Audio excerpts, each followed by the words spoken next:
ايدي بايدك نحمي الأقصى، رمب بيخسى لا يظلم الأمريكان. ايدي بايدك نحمي الأقصى من فرعون ومن هامان، حكم ترامب بقدس يخسى لا يظلم الأمريكان. ايدي بايدك نحمي الأقصى من فرعون ومن هامان، حكم ترامب بقدس يخسى لا يظلم الأمريكان. نادي بغداد الآبية يا بيروت ويا عمان يا الرباط المغربية، إنه قدسي ما تنهان. نادي تونس والجزائر يا كويت نادي نفدي صرخات الحرائر، نفدي قدس الشهادي يا المنامة هات النخوة ويا رياض الشهادي، لو حواكم بالقوى نحمي قدس الكرامة. حكم ترامب بقدس يخسى لا يظلم الأمريكان. ايدي بايدك نحمي الأقصى من فرعون ومن هامان، حكم ترامب بقدس توعدنا بما ننتظر يا ابن اليهودية، أما والذي رفع السماء بلا عمد، فإن نواضح غزة تنتظركم تحمل الموت الزؤام، وسيرى العالم جماجم جنودكم يعيشها أطفال غزة.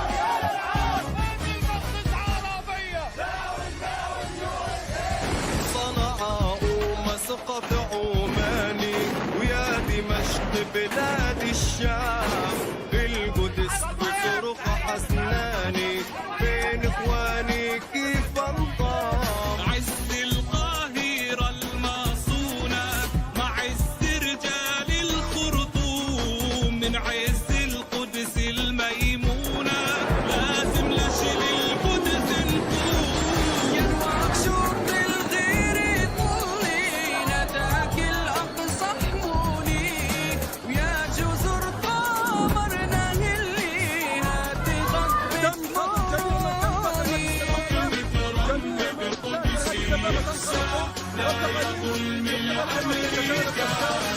ايدي بايدك نحمي الأقصى كما شاهدنا بالعين المشرفة.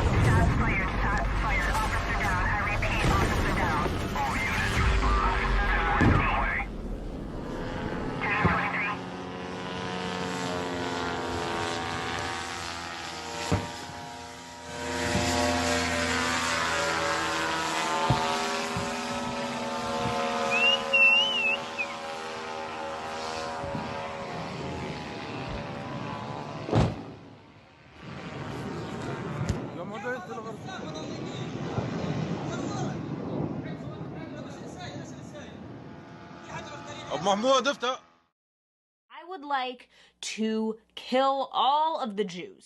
Sorry, I don't talk in a woo-woo voice. I don't know what you expected me to do.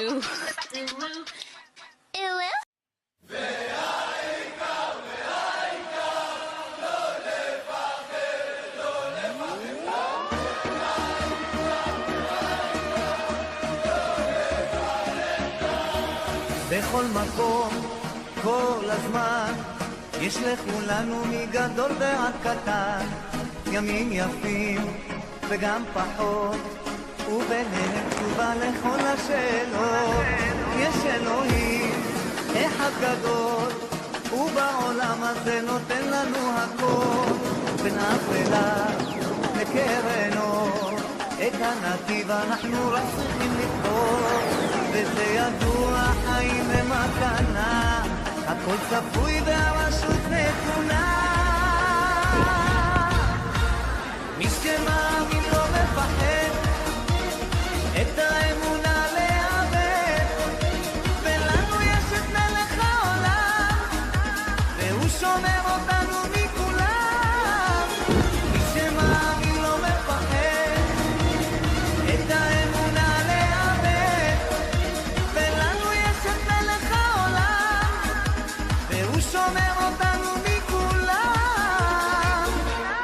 תל, מה יש לך? העם הזה הוא משפחה, אחד ועוד אחד זה סוד ההצלחה. עם ישראל לא יוותר, תמיד על המפה אנחנו נשאר, וזה ידוע חיים ממתנה, הכל צפוי והרשות נתונה. מי שמאמין לא מפחד, את האמונה לאבד, ולנו יש את מלך העולם, והוא שומר אותנו מכולם. מי שמאמין לא מפחד, את האמונה לאבד, ולנו יש את מלך העולם, והוא שומר אותנו מכולם.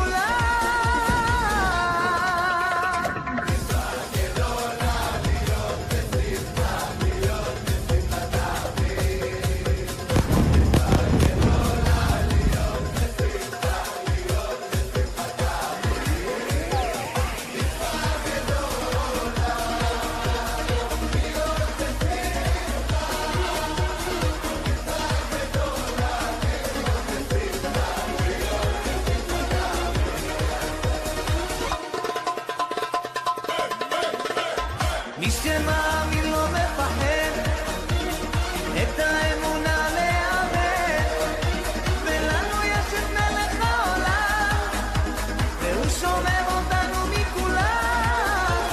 מי שמאמין לא מפחד, את האמונה לאבד, ולנו יש את מלך העולם, והוא שומר אותנו מכולם.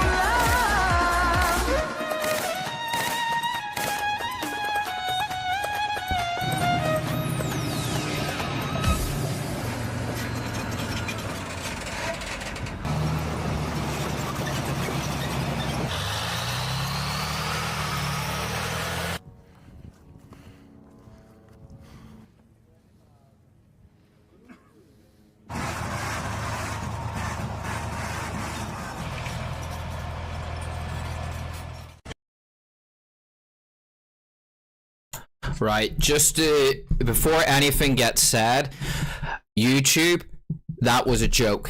The opening part of this stream was for comedic and like educational purposes. I do not endorse shit. I don't care, I don't endorse, I don't support anyone involved. Nothing in the opening of this stream was me endorsing terroristic or violent or other bullshit that you keep penalizing me with. I know you didn't like my Prigozhin singing fucking Frank Sinatra YouTube, and that's why I've not streamed since. But this is an educational stream for educational purposes from a nuanced and enlightened centrist position. Okay? So don't fucking strike me. Don't ban me because I put in a video from Abigail Shapiro saying an edgy thing, or I had some videos of the nasty Arab men in balaclavas, or I had a video of the Jewish airstrike on a children's hospital. Like, I don't endorse that. YouTube, just getting that out of the way before we actually start this stuff. So with that, and I hope that you guys can hear me. Can I get like a registration that chat can hear me, please? And I haven't just been speaking to myself, because I'll be a little bit pissed off if I have.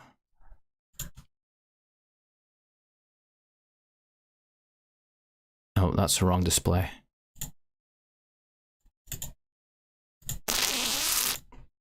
Yes, that's the one we want. Right. Okay. So with that disclaimer out of the way, again, YouTube, I don't endorse shit. I don't like any of these people. I don't support anything these people do. That's what they do. It's nothing to do with me. I'm just speaking. I'm just expressing opinions in a nuanced way. So with that, chat, spooky stream, spooky scary skeletons. There's a lot of spooktacular stuff going on. A lot of crazy shenanigans, ethereal energies. I can't think of any other good Halloweeny puns. There's a lot of big pumpkins being dropped in Gaza right now. Lots of treats being given to the Palestinian kids. That they're all being tricked or they're being treated. You know, that kind of stuff. I don't need to go into the big details because I'm sure most of you have been following this autistically as I have. So the whole point of this stream is to clarify some things. I don't usually follow Israel and Palestine stuff. I did a stream a number of months ago with a very kind Israeli guy who explained a bit of the intricacies of Israeli politics to us. This was in response to the riots and the civil demonstrations in Israel over the judicial reforms. I focused on that because I thought, and a wider thing of, because this channel mostly focused on Ukraine and Russia, that it would be a nice way to kind of just address the Israeli aspect of it, because Israel has a lot of influence relatively on Russia and Ukraine. Not that kind of influence I know a lot of you fuckers are thinking of. So that's why I dealt with it then. But generally, whenever there's been a lot of terrorist attacks in Israel or the like, I haven't really followed it because this is, well, I personally have kind of kept an eye on it, but I haven't brought it into the channel because the channel mostly focused on Ukraine, and this stuff is like par for the course of what happens in Israel. Over the past number of years, there's been a large increase in terrorist attacks, sort of like spree shootings, spree stabbings, stuff like that. That's what's happened the past couple years. But I didn't really address that in the Telegram channel, mostly because Ukraine and Russia was kind of the big story of the day. The judicial reform kind of popped out of the blue, seemed very exciting, and it was a nice way to sort of weave Israel into the wider Russia-Ukraine stuff. So I haven't really focused too much on Israel and Palestine. However, obviously the past month that has changed in a big way, because in terms of like geopolitics, this stuff is far outshining what is happening in Russia and Ukraine at the moment. Just a quick rundown. Russia and Ukraine, it's just effectively stalemate. The Russians are doing what Russians do and wasting thousands of good men, trying to advance a couple of meters a day around the Divka and achieving not very much, and the Ukrainians are still trying to do more or less kind of like the same in Zaporozhye, so it's not really changed for months. So this is kind of a bit of a change of pace to spruce up the content, as it were. So and also because of the sheer audacity of what happened on October 7th and the ramifications of that, it just kind of drew my attention, and I think most other people's attention. So still slowly following Ukraine, but there really isn't much like going on there. Israel's kind of like the big content at the moment, and I know a lot of you anti-Semitic fuckers on my channel are loving this stuff, so that's why we're focusing on what's happening between the Jews and the Arabs at the moment. So the sort of parameters of this stream, I'm not going to be addressing the deep lore and the history and the dynamics in depth of Israel and Palestine. I'm not here to rehearse 70 years of ethnic conflict in the Middle East. It's pointless. I'm not here to have a debate. I'm not trying to sway people. It's just far beyond the breadth and scope of what I can deliver and what I'm willing to deliver here.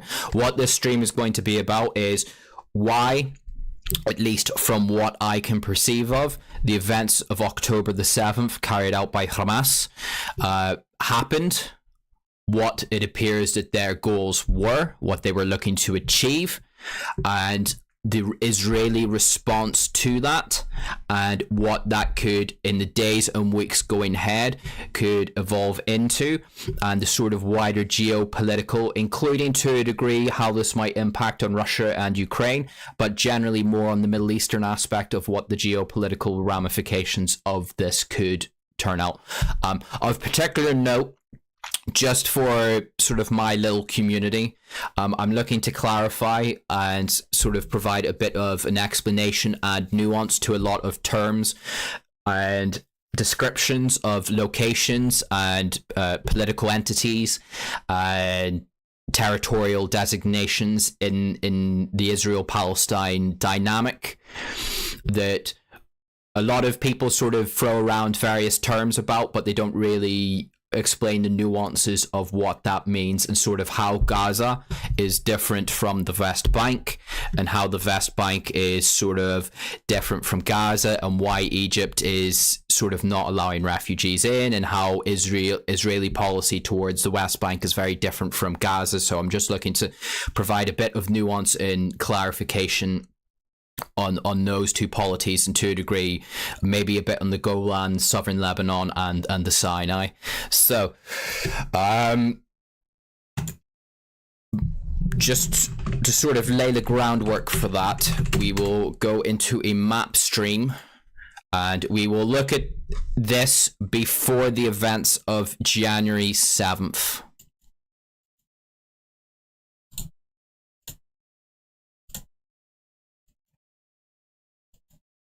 So, would Google Maps really be the best thing for this? Yes, so we'll just jump into Google Maps just for the moment, just to explain the sort of political designations of what we are going to be discussing at length and ad nauseum in this stream. So, obviously, I'm sure everyone is aware of this region of the world, the Middle East. Here is probably not, the satellite is not the best. This is obviously the state of Israel. This is the West Bank, and this is Gaza. Together, Gaza and the West Bank in international law makes up what is supposed to be the state of Palestine. However, these are two very different units under very different political, I don't know if regime would be the right word, but they are under two very different types of political administration.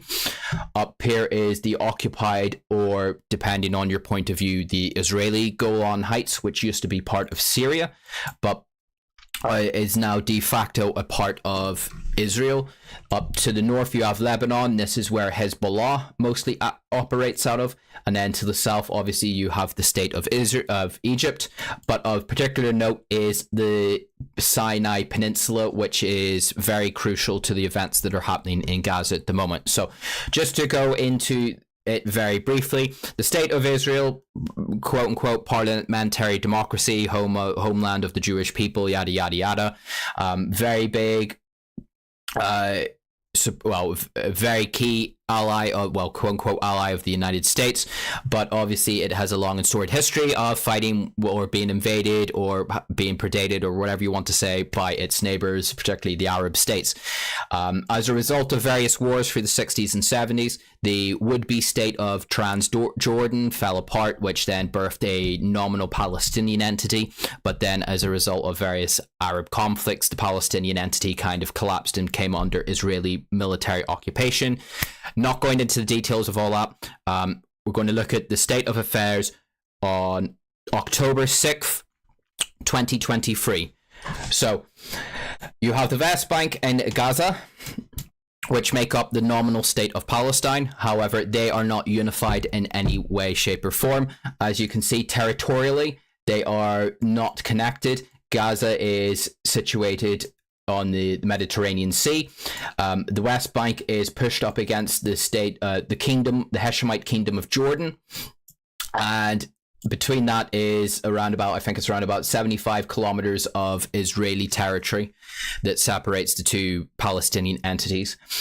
Gaza is largely, to a degree, politically an independent state, not recognized as such by pretty much any international entity in of itself, but Gaza is not, well, as of October 6th, 2023.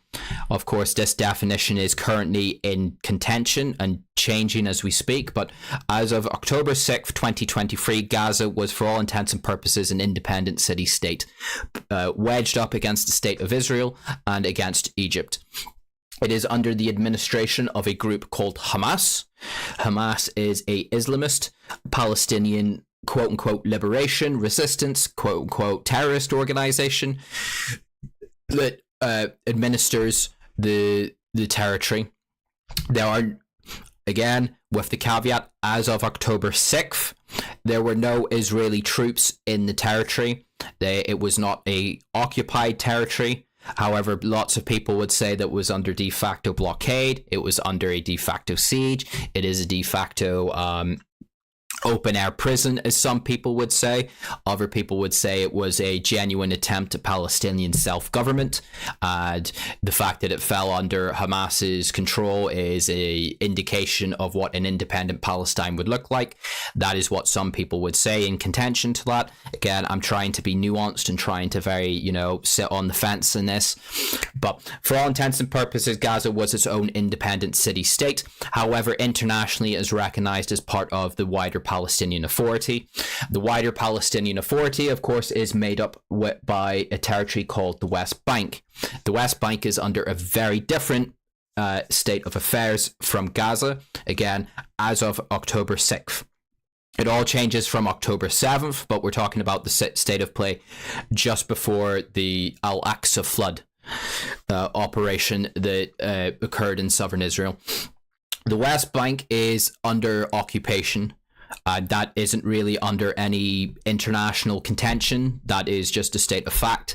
I think the Israelis themselves kind of recognize that they occupy the territory. What does this mean?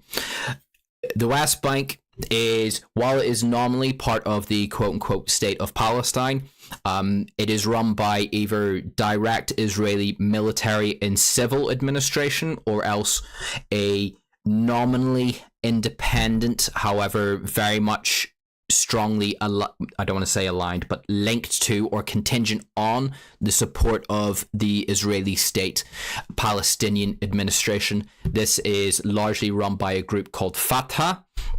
Fatah was the group that Yasser Arafat, in fact, I should probably just quickly check that.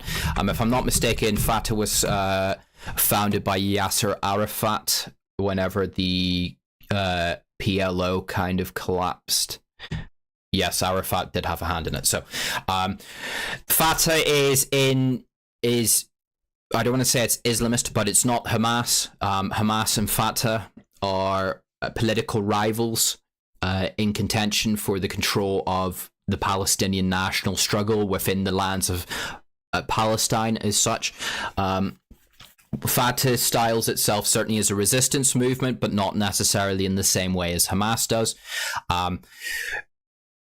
Going back a little bit further, I should probably have, the problem is whenever you try to explain the nuances of this, you have to go back in time a bit further, and then you have to explain more nuances where you have to go back a bit further. And as with everything in the Middle East, before long, my meandering spiel will end up us talking about stuff that happened 100 years ago. But 2006, Gaza was occupied by the Israeli military. The Israeli military pulled out of Gaza around about 2005, was it? 2005, 2006, sometime around then. But the Israelis did occupy Gaza, but then they cut it loose in an attempt at a peace negotiation that didn't really go anywhere. There were elections held in Gaza and across the Palestinian National Authority. Hamas won all the seats in Gaza. Fatah won a majority of the seats in the West Bank. Not long after these elections, Hamas effectively effected a political coup in Gaza and removed Fatah and most political opponents in Gaza. So that's kind of how Gaza became a stronghold of Hamas. And then Fatah was relegated to the situation in the West Bank. And then what I'm about to say, there is a lot of conjecture about. It all depends on who you look, what side you take, but nonetheless, this is kind of how I view it. So just take it as that caveat. This is kind of my understanding from what I can see of it. Fatah is this sort of quasi-collaborationist regime in the West Bank.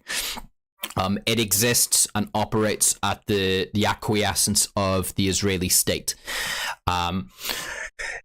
You have this map would probably be best if I bring this one onto the screen just to nope. Why did that go away? What did I just do? I had a very good map that Israeli Okay, tell you what, this is what we will do here. So just to try and put a bit of context into what is happening in the West Bank itself. So this is the West Bank here. And as this map very kindly illustrates for us, significant parts of the West Bank are under direct Israeli military and civil administration. This is the occupied territories. This is where the Palestinians who live within those territories are administered by either the IDF or elements of the Israeli state. Like I say, this is internationally recognized as an occupied territory. The Israelis themselves, the Israeli state considers it that they occupy this territory. It's a military occupation. It is not an independent state. However, as you can see via this map, there are elements within this state where there is administration done by the Palestinian National Authority, largely led by Fatah. And a lot of Palestinians consider that the Fatah, if I'm pronouncing that correctly, that this Palestinian administration is actually illegitimate, or it is a collaborationist regime at best, there to administer Israeli rule. Because the other aspect that happens within the West Bank is you have Israeli settlers that slowly encroach upon Palestinian land, displace the Palestinian residents, and start to erect new Israeli towns. This is a very big bone of contention, and this will sort of come back to what I kind of consider is the wider long-term aspects of what this conflict that is currently engaging could have for the West Bank whenever whatever happens in Gaza comes to a close. So key things to consider: there are kind of two de facto Palestinian national entities. You have one in Gaza and you have one in the West Bank. Gaza was not occupied and is run by a very militant Islamist group called Hamas, whereas the West Bank is run by a more quote-unquote moderate, some would consider a collaborationist regime that exists at the acquiescence of Israel.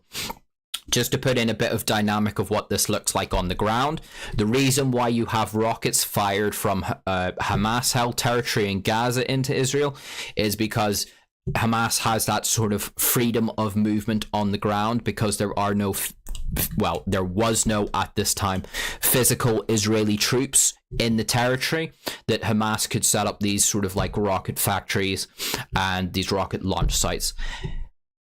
You can't really do that in the West Bank because the West Bank is occupied. You have Israeli troops and patrols and checkpoints scattered throughout the territory that would clamp down on such an overt militant form of resistance or terrorism, or whatever side you want to say and classify these attacks, these incidents as.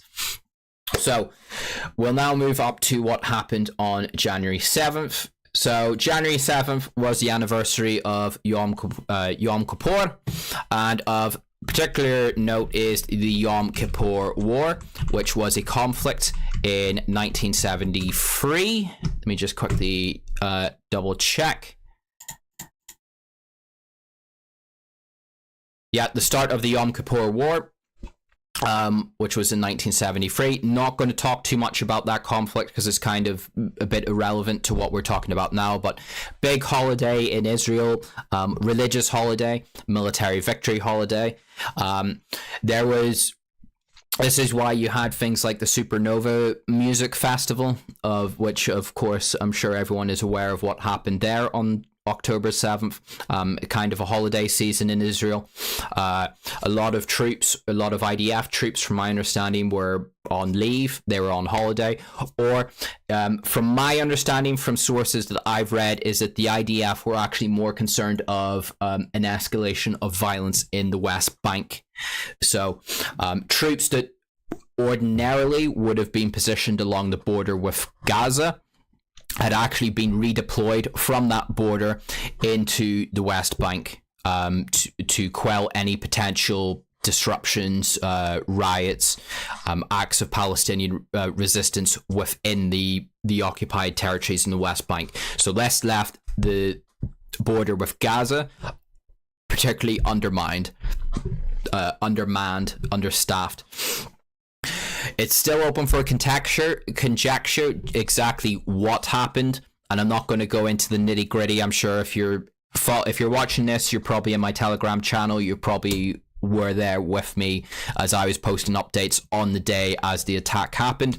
But nonetheless, early on the morning of October 7th, Hamas broke out of the border. They broke down the border fences, they overran IDF positions guarding the border, and they streamed into Israel proper. So we're looking into, of particular note, is the city of Sderot, the kibbutz Beri, and then where is Naim? I should know this because I've been talking about it for the past month, but there it is, Reem. This would have been it. So this town here, this small settlement here, was where the now infamous Supernova Music Festival was. I think this was the location of it here.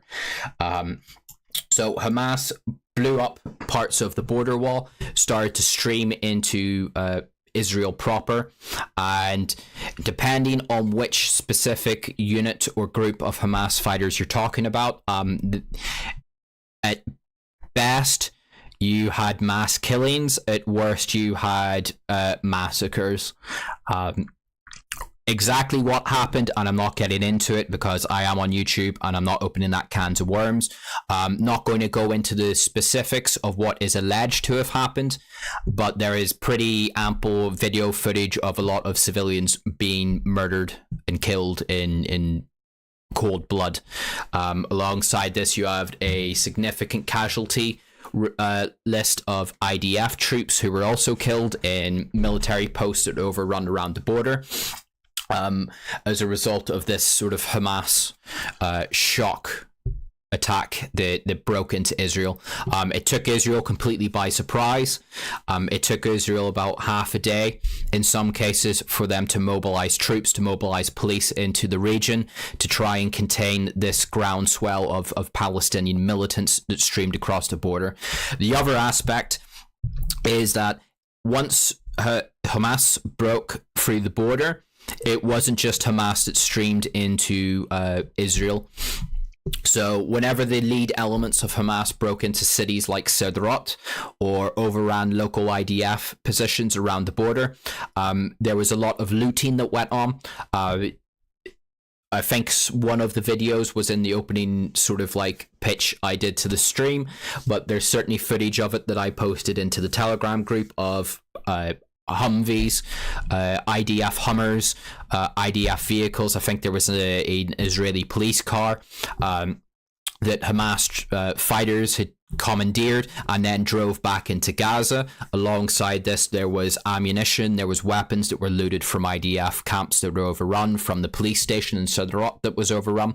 Once these Hamas militants started to stream back into Gaza, a lot of local Gazans seen that the border was open and started to cross into Israel as well. So there's a lot of figures going around for the actual casualty counts on the day, but a lot of the Palestinians killed on October 7th, from my understanding, a lot of them were sort of like, they were Hamas and PLFOs.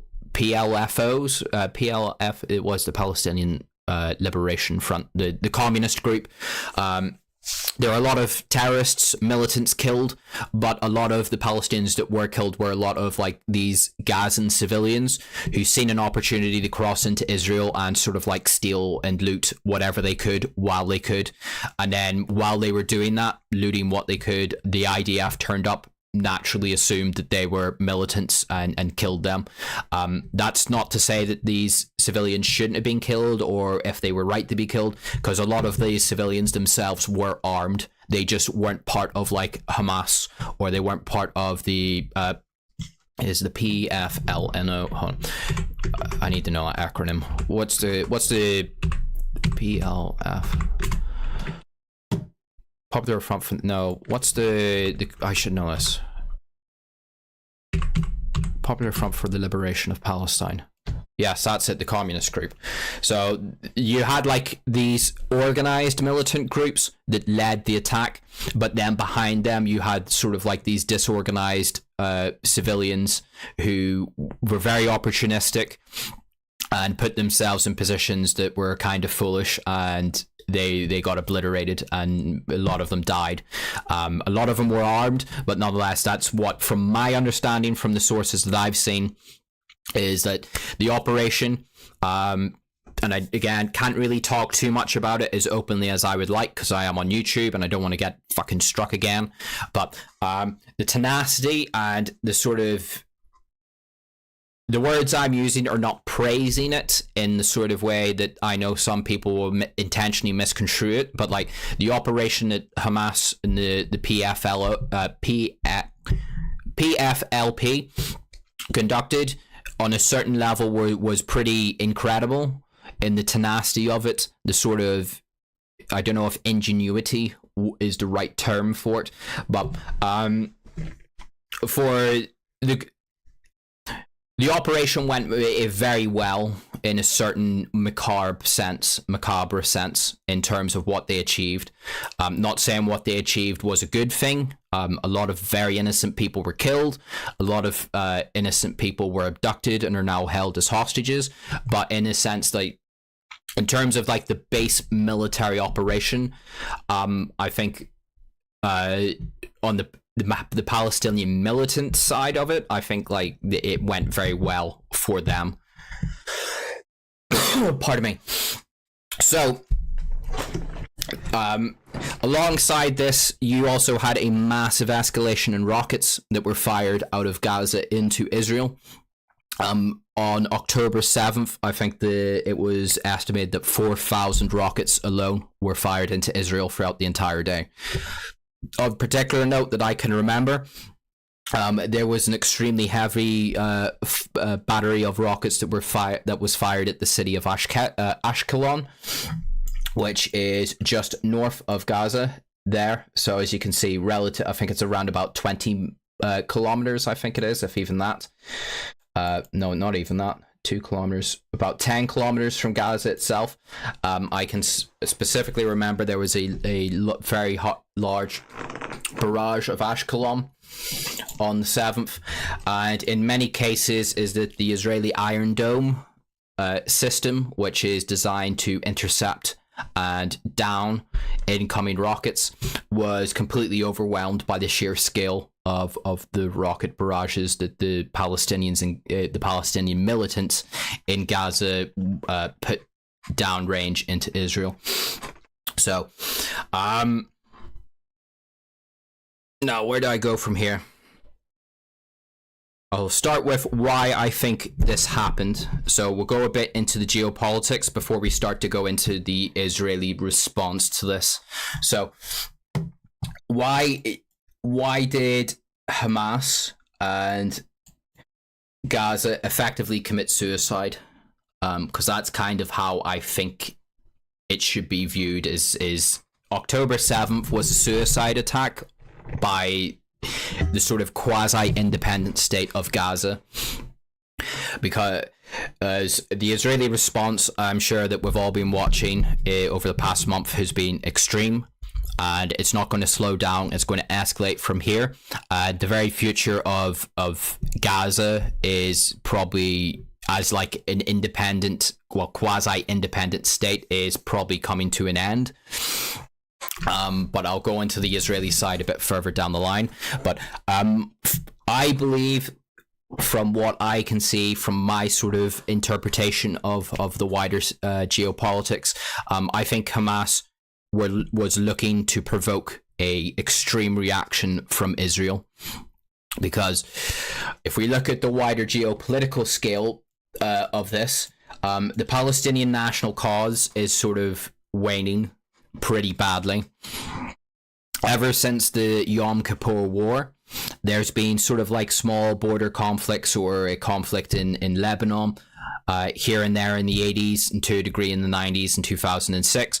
But by and large, the Palestinian national cause is on the wane, because the Arab world at large are moving past them.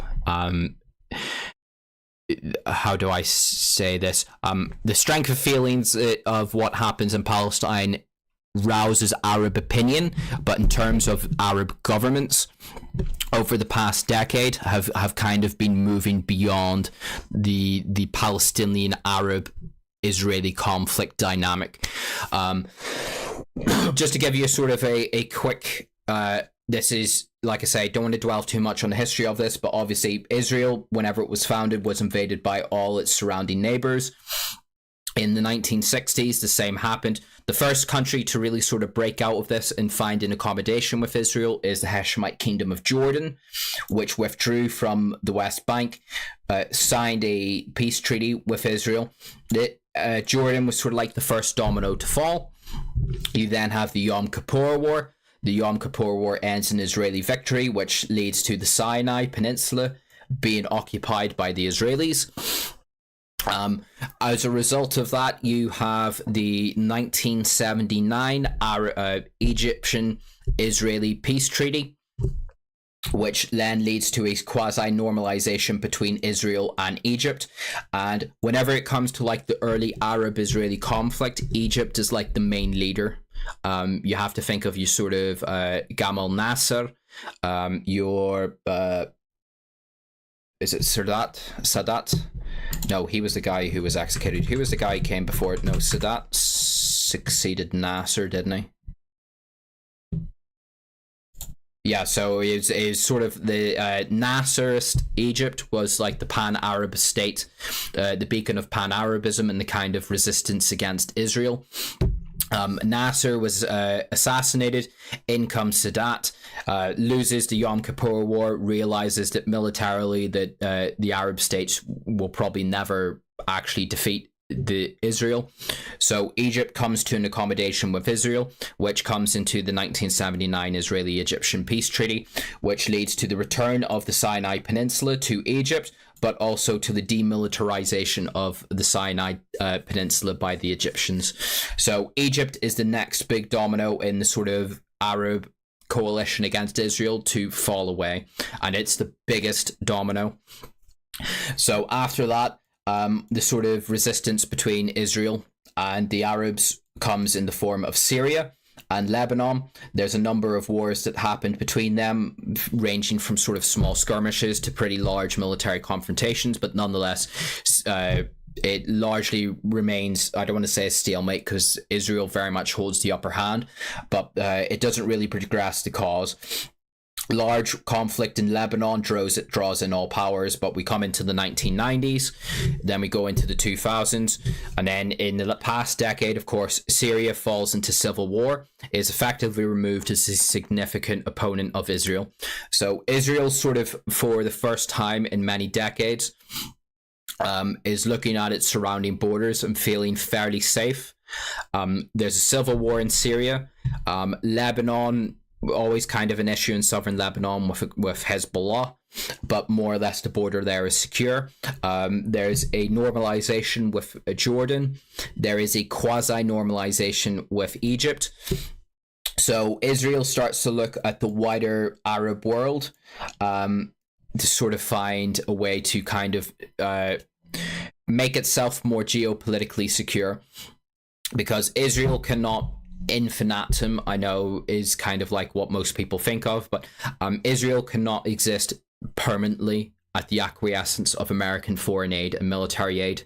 It's not a very good model for the existence of a state to be in perpetuity at the hock of the generosity, quote unquote, of the United States. So Israel starts to look at rapprochement with other Arab states. Israel had a very close relationship with Turkey under the military regimes. However, that relationship has since collapsed ever since Erdogan came into power. But Israel starts to put out feelers to states like particularly the United Arab Emirates, to a degree Oman, to a degree Qatar, I believe it is. I don't think it's Bahrain, I think it's Qatar. And of course, the big one is Saudi Arabia. And Saudi Arabia is kind of the thing that I think really pushed Hamas into acting on October 7th the way it did. So this is where Trump comes into it. Yeah, I know we all don't really Trump had a very good foreign policy in many respects. I should probably do a stream just on Trump's foreign policy, but I think if Trump was still president, the world would be a lot more stable than it is. I don't think there'd be a war in Ukraine. Don't know what would have happened in the Middle East, but I think Trump had a very visionary foreign policy. And part of that foreign policy was a sort of accommodation between Israel and various Arab states. He gave some and he took some, so moving the embassy to Jerusalem pissed off the Arabs, understandably.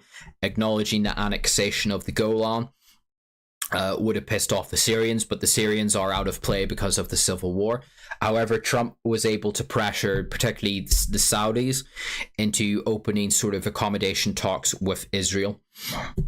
And as a response to this, the thing is you have to look at Saudi Arabia as sort of like the de facto leader of the Arab and the Sunni world.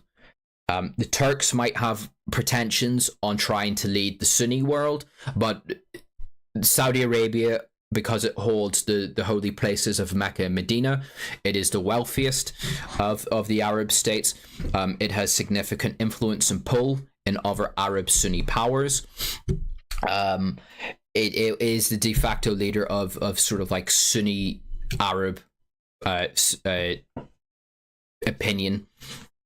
Alongside this, you also have the situation with Iran. Iran will never be reconciled with Israel, but Iran has in the past couple of years been having a rapprochement with the Saudis. So it all gets very complicated, and I know I'm probably making a hash of it, trying to explain very complex geopolitics very quickly. But while the Israelis are reaching out to the Saudis, the Iranians are also reaching out to the Saudis as well, because in what used to be the country of Yemen, which is now just a war-torn hellhole, the Saudis have been engaged in a pretty brutal military conflict with an Iranian-backed group called the Houthis, who are looking to establish a Shiite state in Yemen. Not going to go into the who's, where's, and why's, but if you don't know, somehow, there are two major groups in Islam. You have the Sunnis, who are the vast majorities, and then you have the Shiites, who are a smaller minority of the Islamic world, but they're pretty prevalent in the sort of Gulf region. And the largest Shiite state in the world and the de facto leader of Shia Islam is the Iranians. So wherever there is a Shiite militant group in the Middle East, you can bet the Iranians are supporting and backing them. So the Iranians supported the Shiite resistance against the Americans in Iraq. They supported the Alawite, which is another branch of Islam, but which is closer to Shia Islam than it is to Sunni Islam. They supported the Alawite regime of Bashar al-Assad in Syria. Hezbollah in Lebanon is a Shiite militant group that appeals to Shiite Lebanese and Arab Shia in Lebanon. And obviously in Yemen, the Shiites there, the Iranians very much backed pardon me, backed the Shia Houthis. As part of that, you had the military intervention by the Saudis into Yemen, which bogged down over the past 10 years into a pretty brutal and grueling conflict that the Saudis, in the same way that the Russians have kind of botched the invasion of Ukraine, the Saudis botched their military intervention into Yemen pretty handedly. So as a part of that, to break out of this sort of Cold War between the Shia powers, the Shia crescent from Lebanon around Iran up into Yemen, the Saudis and the Iranians look to kind of settle the scores and try and decrease the tension that was building up between them. So you have this rapprochement between Iran and Saudi Arabia, but then you also have this rapprochement between the Saudis and the Israelis. How this comes back to Hamas, the biggest funder for Hamas, I know a lot of people, and I'm sure that the Iranians do support Hamas and that they do send arms and money to Hamas. That's a given, but at the same time, the biggest sort of aspect for Iran in attacking Israel comes from Hezbollah and from Shia groups in Syria. The biggest supporters for Hamas, because Hamas is a Sunni group, It's looking to create a Sunni. It's looking to create a Sunni Palestine. The biggest backer of Hamas are Gulf state Arabs from Qatar, Bahrain, and the Saudis. Not necessarily funding the military aspects of Hamas, because again, Hamas just isn't a terrorist militant group in the same way that Hezbollah isn't just like a militant military organization / terrorist group. These are mini states in of themselves. Alongside the sort of military aspect of Hamas, you also have a government structure that provides social provisions, taxation, healthcare, a cultural aspect to it. Hezbollah is the same. You have the military arm of Hezbollah, but Hezbollah is a movement. It is a wider cultural, political, social movement alongside the military aspect of it. So a lot of the money and donations that Hamas would have gotten will have been from Sunni benefactors in Saudi Arabia, in Qatar, in Bahrain, maybe to a degree the United Arab Emirates. So whenever you have this political normalization process going on between Israel and the Saudis, you have this dynamic where Hamas and the Palestinians, the militant Palestinians, and even I'd say normal Palestinians, are looking at the Arab world, starting to move past them, to leave them by the wayside.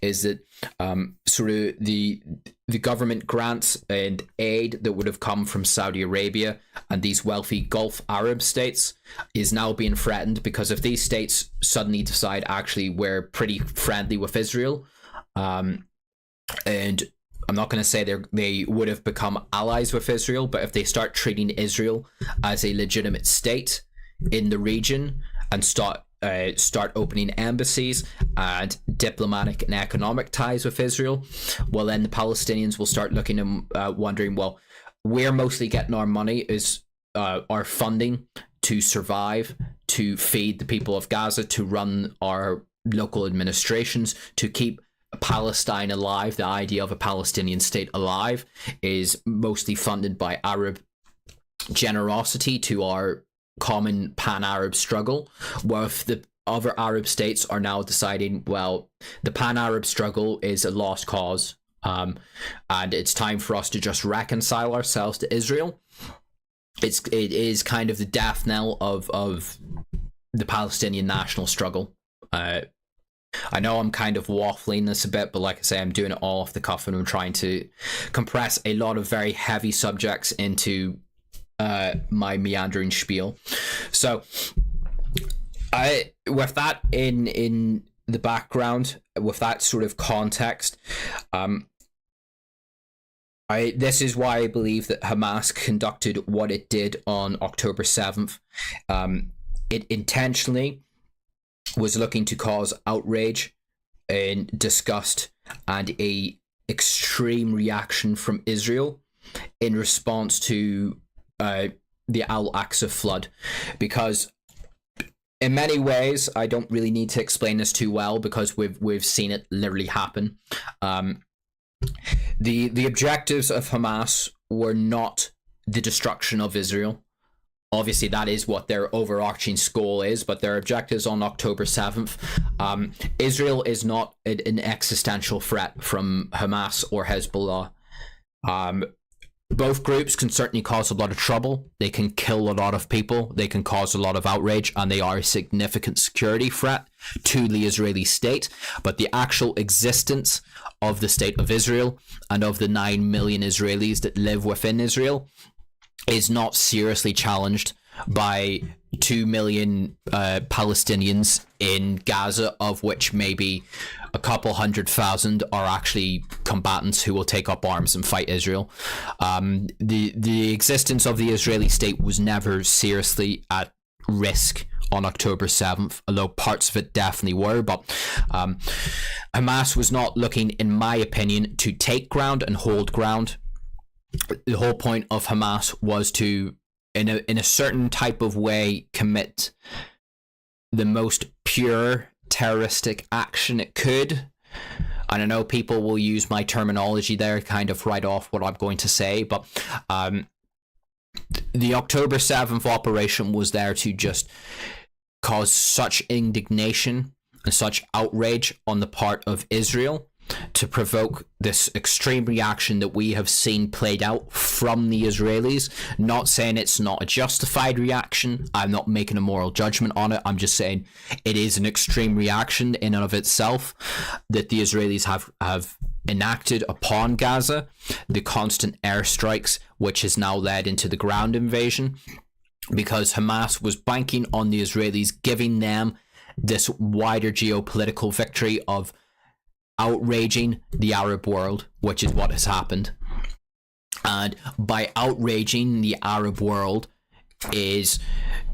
by all intents and purposes, the Saudis have already called off normalization, and it is very likely that the Arab-Israeli normalization has been killed off for years to come. So, in a way, if you can sort of conceptualize the way I'm trying to frame this, the operation on October the 7th, the Al-Aqsa flood attack, was in a way the largest suicide attack in history on the part of Hamas in Gaza, because by carrying out that operation in the way they did, Hamas was looking to provoke the Israelis to level Gaza, to invade Gaza, to provoke outrage from the Arabs. That's kind of my conception of what happened, why it happened, and what the goals of it were. So, with that spiel out of the way, we'll sort of go into what the Israeli reaction has been. So, over the past week, the Israelis have actually gone in on the ground, but before that, there was constant Israeli airstrikes. If you look at any footage from Gaza, you will hear the drone. You will hear, no matter what the footage is, where the footage, what time the footage is, you will hear Israeli drones constantly in the air above Gaza. They're marking targets. They're painting places for Israeli airstrikes. And this is where I have to be careful what I say, because I am on YouTube again. But I think it's kind of beyond a reasonable doubt that the Israeli airstrikes and the Israeli reaction to what happened on October 7th has disproportionately resulted in pretty significant civilian casualties, and a very significant number of those are children. Again, people who are active in my Telegram will be pretty painfully aware of just how much footage and how brutal the footage that I've been sharing occasionally, and I've tried to keep it to bare minimum, of the scale of children, like the broken bodies of children, pretty horrific images of mothers and their toddler age child being pulled out of rubble. Whatever the... Again, I'm trying not to take a side, and I'm not taking a side, but I think the way the Israelis have been conducting these airstrikes are pretty horrific. Without knowing what the engagement protocol, what the rules of engagement are for the IDF to decide to drop a JDAM onto a market in Gaza is, I can only look at the outcome of it. Of course, I'm not able to see the aftermath of every, I'm not able to look through the rubble and see if there's a dead Hamas fighter in there with his weapons. I can't really see that, but there's plenty of ample evidence and footage of a lot of pretty much civilians, and like I say, kids especially, being pulled out of the rubble in pretty horrific condition. And is that by design? Again, this leads us into another discussion about what is the Israeli goal here. Again, I'm trying to put nuance on this. If I was Israeli and I was looking at things from the Israeli perspective, I would understand why the Israelis are of the mindset that Gaza has to go. This little entity squished up against the Mediterranean has been nothing but trouble ever since we withdrew from it. And the events of October 7th demand an extreme reaction to it.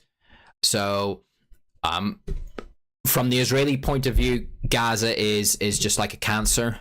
I'm sure if they could, they would evaporate Gaza in one way or another. Don't read too much into that specific terminology, but if the Israelis could, I'm sure they would prefer that Gaza just isn't there, that Gaza is either a part of Israel or a part of Egypt, or, you know, it just ceases to be in its current political situation. So I'm trying to think of how I can address what I'm about to say without it going down the way that I don't know if it could be misconstrued in the way I'm thinking of it, but let me look for another map while I try to figure out how I can say without getting arrested for a hate crime charge.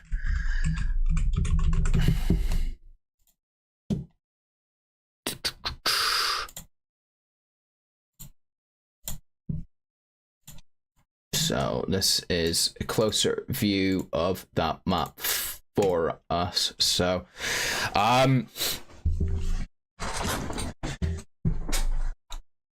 right. Again, without knowing what the rules of engagement are for the IDF in the airstrikes that they conduct and the artillery that they're firing into Gaza at this stage, the wholesale unique evacuation warnings telling the entire population in northern Gaza, you need to leave, putting pressure on the Egyptians to allow the Gazans to leave the Rafah border crossing and enter into Egyptian Sinai. The way that they've been, but the problem is that the Israelis have always kind of conducted these airstrikes in this fashion. So this isn't kind of unique in the way that they're doing it. It's just the scale of it is larger. But it's a very loaded term, and I'll probably get into trouble for saying this, but I wouldn't be surprised if the object of the Israeli ground operation and military operation into Gaza is the ethnic cleansing of the entire territory. Now, what do I mean by that? Whenever people say ethnic cleansing, they always try to think, oh, well, you know, funny mustache man and not so deaf. Ethnic cleansing actually is not genocide. I don't know if I can say that word. This isn't getting monetized anyway, and I'm probably getting fucking banned off this website, but ethnic cleansing isn't genocide. They're two very different things. Ethnic cleansing is just it can be genocide, but it can also be just the often forced dislocation of a population from a certain territory. So I'm not saying the Israelis are looking to kill everyone in Gaza or even the majority of people in Gaza. What I think the Israelis are trying to do is to encourage as many people as they can to head south, with the aspect of,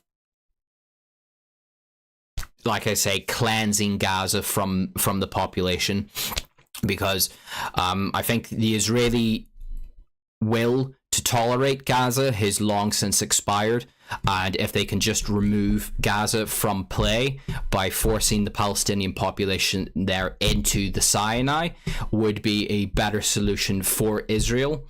Again, looking at this from the Israeli point of view, I think that would probably be the ideal solution for the Israelis.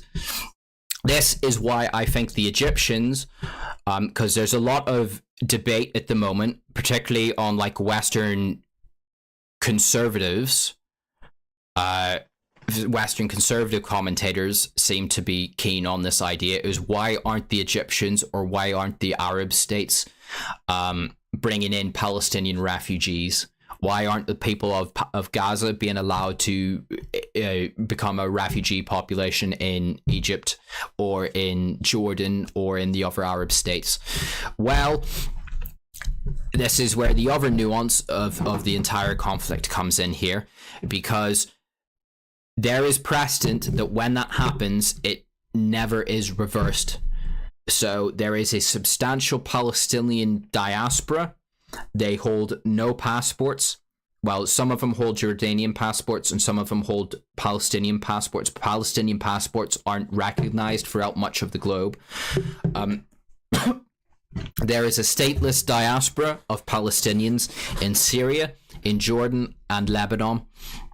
And this diaspora population dates back to what is called the Nakba, the catastrophe, the ethnic cleansing of what was then Palestine by the state of Israel upon its establishment in 1948. You're talking 4 generations now of the descendants of the people who were refugees of that incident have spent in surrounding states. And these surrounding states, particularly Jordan, Syria, Lebanon to a degree, don't give these people, or try to resist giving these people citizenship of their states, because by doing that is you regularize these people. They no longer become sort of Palestinian, they then become Jordanian, or they become Syrian, or they become Lebanese, Saudi, Egyptian. They lose their connection to Palestine. And as part of this sort of like wider, going back to what I was saying on the Arab normalization process, sort of the pan-Arab ideal here is that there needs to be a Palestinian state. They can reconcile themselves to a degree with Israel, but there still needs to be a Palestinian state where Palestinians can call their home. Otherwise, you'll have this sort of constantly, sort of like in a weird reverse of the historical plight of the Jewish people. You'll have this stateless diaspora of Palestinians exiled from their homeland, never to return. So if the Egyptians permitted this and opened the border at Rafah to allow the Gazans into Egypt, understandably, the Egyptians are of the mindset, well, these people will never go home. They will never return to Gaza. They will never return to the West Bank. They will never return to, quote unquote, what should be Palestine. They will become a problem for Egypt to deal with, which we'll then talk a bit about Egypt. Egypt has its own problems. Of course, there was a revolution in 2014, but also this territory of the Sinai is largely demilitarized by the Egyptians as a result of the 1979 peace treaty. If the Egyptians want to put military troops into the Sinai, they have to ask the permission of Israel to do it. And alongside this is there is a long-running I think it's linked to the Muslim Brotherhood. You also have elements of Al-Qaeda, your sort of Qutubist forces. And I believe there is also a branch of ISIS that operates in the Sinai. You have an insurgency that is raging in the Sinai against the Egyptian state. I'm sure most of you people will be aware that there have been various terrorist bombings of tourist resorts in Egypt over the years. Most of those tend to happen in the Sinai because of this long-running Islamist insurgency that the Egyptian state is long since been trying to quell. So, if the Egyptians open the border and allow 2 million Gazans into the Sinai, well, they're going to be 2 million extremely radicalized Palestinians. If they weren't already politically extreme, being forced out of the small sliver of the homeland that they have is going to make them even more extreme. Alongside this, you obviously have the militants of Hamas, of the various Islamist resistance terrorist groups that operate in Gaza. You bring those people into the Sinai, that's just going to cook up even more trouble for the Egyptians. It will destabilize the Sinai, potentially destabilize Egypt wider, because Egypt isn't the most stable state, as I just really said. There was a revolution in 2014. The state is under a nominal de facto military dictatorship. Mostly by that dictatorship came about to keep out Islamist forces, the Muslim Brotherhood, via elections, via insurgent groups. To the west of Egypt, you have the smoking remains of Libya. where there is still ongoing conflict, where there is literal slave markets, where people are bought and sold as slaves, where there's open air arms bazaars where people buy a lot of weapons. A lot of these weapons, in particular, AK-103s, which the Russians gave to various factions in Libya, have since found their way into the Gaza. How they got there, they will have been smuggled through Egypt. If you're smuggling weapons through Egypt to get to Gaza, you can be sure that there'll be a lot of weapons that enter Egypt and stay in Egypt with various CD forces there. So it's not in the interests of the Egyptians to permit and to be an accessory to the hypothetical at this stage, the hypothetical Israeli ethnic cleansing of Gaza. So the Egyptians are resisting this as much as they can. I can imagine the Egyptians are probably under extreme pressure. Maybe not from the executive branch of the United States, but I can assure you there will be significant pressure from elements of the American state on the Egyptians, from other Western states, and particularly the Israelis, to open the border to Rafah. This is why the Egyptians are resolutely keeping that border closed as much as they can, because it's one thing dual nationals or foreigners leaving through the Rafah border, but any Palestinian who crosses that border, it will almost certainly never return back to Gaza. Again, we'll have to wait and see what the Israeli operation in Gaza ends up like, but this is, to me, is the scenario that I can see underway in Gaza. Another aspect of this, alongside Israel, Egypt is one of the largest beneficiaries of American foreign aid, particularly military aid. That American aid is to keep Egypt sedate and to keep Egypt accommodating to Israel, to ensure the survival of the 1979 peace treaty. So you can imagine the amount of, I think it is in the billions per year in dollar terms. So it's a significant amount of dollars that go into Egypt via the American state. So that provides a lot of influence for the Americans to try and put pressure on the Egyptians to potentially open up the Rafah border. Again, I don't think the executive branch, this is the presidency, because I think Joe Biden is, I know everyone likes to write off the Americans just from top to bottom as being Israeli puppets and yada, yada, yada. I think it's a bit more nuanced than that, because Joe Biden really doesn't like Netanyahu.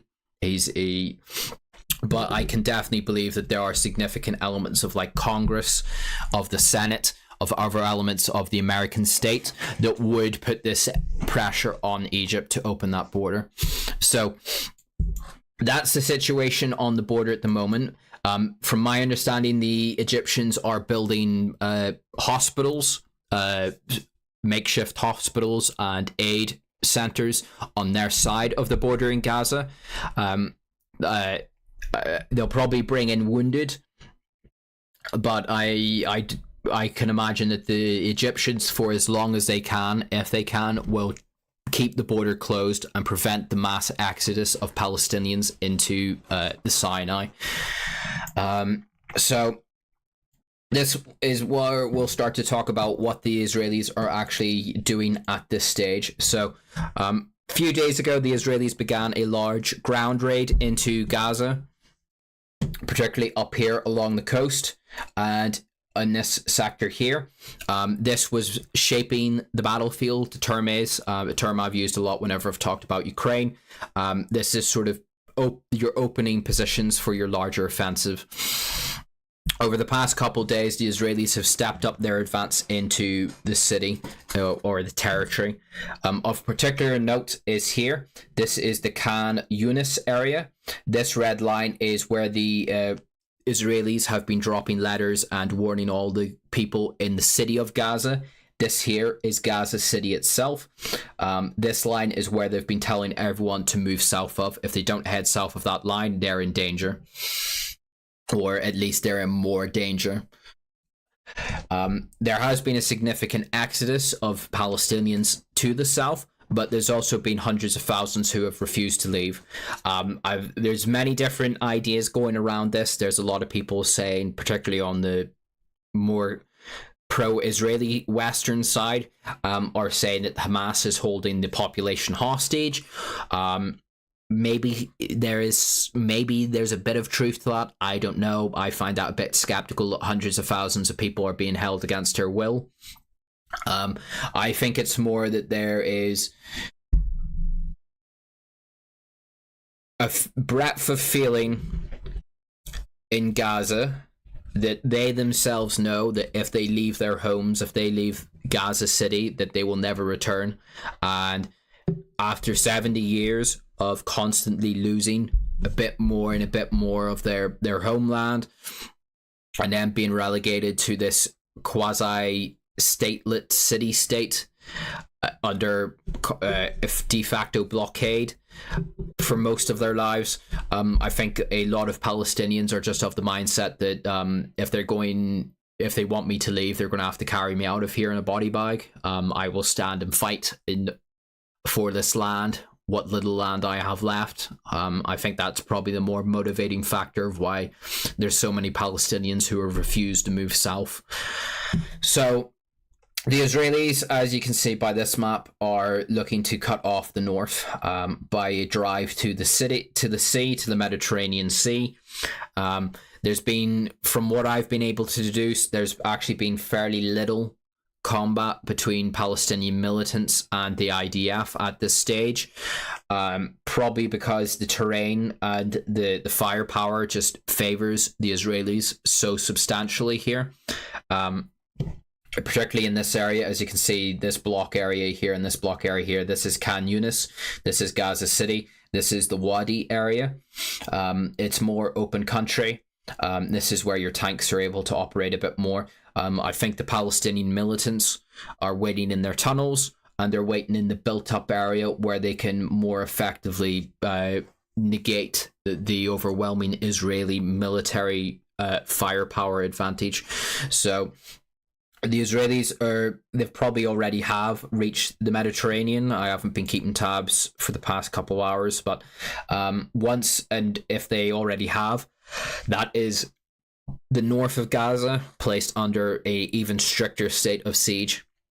So all electricity, telecoms, water have been intermittent into Gaza because the Israelis mostly controlled those. On what little was able to get in via Rafah, I had to go up this road. I think this is the Salahadin road, is this? What is the name of this road? Yeah, the Salahadin highway that linked the north and the south. I think it was this area.